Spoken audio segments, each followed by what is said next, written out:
exactly. Why don't you tell everybody who you are and then I'll do an introduction. That sounds good.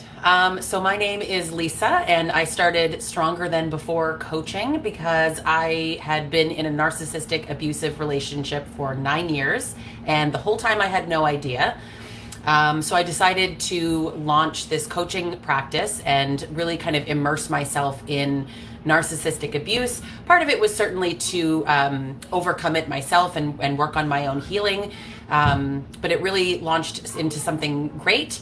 And since then, I've written a trauma bond recovery journal on Amazon and a trauma bond recovery course available on my website. That is awesome. Well, congrats on nothing like making lemonade out of lemons, right? So true. Yeah. Well, I'm Dr. Kerry McAvoy. I'm a clinical psychologist. I have over 20 years of counseling experience. Lost my husband to cancer 6 years ago. And in a rush of grief, I remarried and didn't realize that I had met a narcissistic sociopath. And he also has a sex addiction. So I spent 2 years in a relationship with him. Was just brutal, brutal. I mean, as counseling, you think you know one thing about what it's like when you hear patients describe this, but it is an entirely different experience when it is your own. So I spent 2 years feeling terribly confused, obviously with plenty of trauma bond, and then exited 2 years ago. I am currently getting ready to launch a book called Love You More, the harrowing story of my marriage to a sex addict, which will be published in November on Amazon. So yeah, it's so nice to meet you. So nice to Yeah. meet you. So I know there have been questions coming up, and I it's not my area of expertise. So I'm so excited to ask you some questions. And I don't know if you have questions for me, but do you mind if I just launch into this? For So it. Absolutely. yeah. So how do you pick? How does someone know when it is time to leave? Because as much as that may seem like a basic question, it's actually not that easy, really. I mean, people act like it's an easy question, and it's not. Yeah, it seems so obvious, right? It seems like if he hits you, you leave. He or she. If if all these things are happening, but the reality is just we do as people make excuses for why we can't leave or why we don't need to leave. And I think the most common reason is really like you don't know how bad it is, and it's partially because you're hiding what's actually happening from your friends and family. And I know that I certainly did that. It was certain things would happen and you don't want to share it with anyone because you think, if I stay, I don't want anyone to think badly of my partner, so I'll keep it to myself. So it's actually being able to kind of step back and say to yourself, I'm actually not telling my friends and family about my partner's behavior. Why is that? Where does the shame come from? How can I take a step back? If you're feeling like, should I leave? That's the sign to actually step back and maybe get out a pen and paper and start writing down the reasons why you think you stay. Maybe Right. that's the time that you get into therapy and actually start working with someone professionally to really look at, like, is this abuse? Why do I feel off?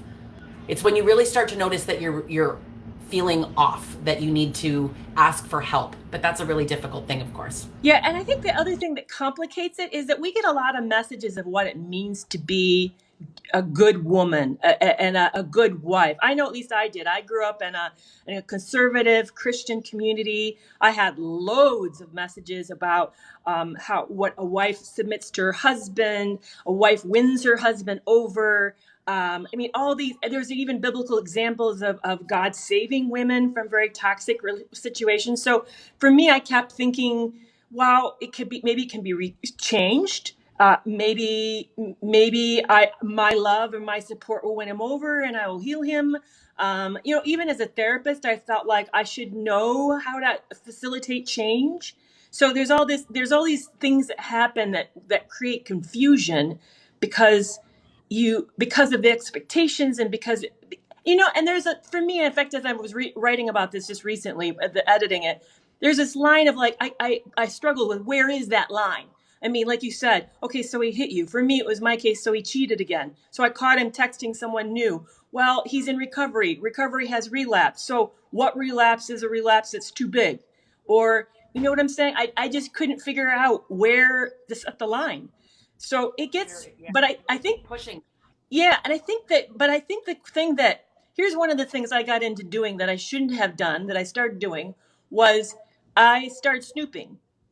and because I didn't believe anything he said. And now looking back, I'm thinking, if I'm that distrusting that I'm going to have to do something to me that is morally repugnant, then there's a problem. There's a problem way back here. I just failed to see that.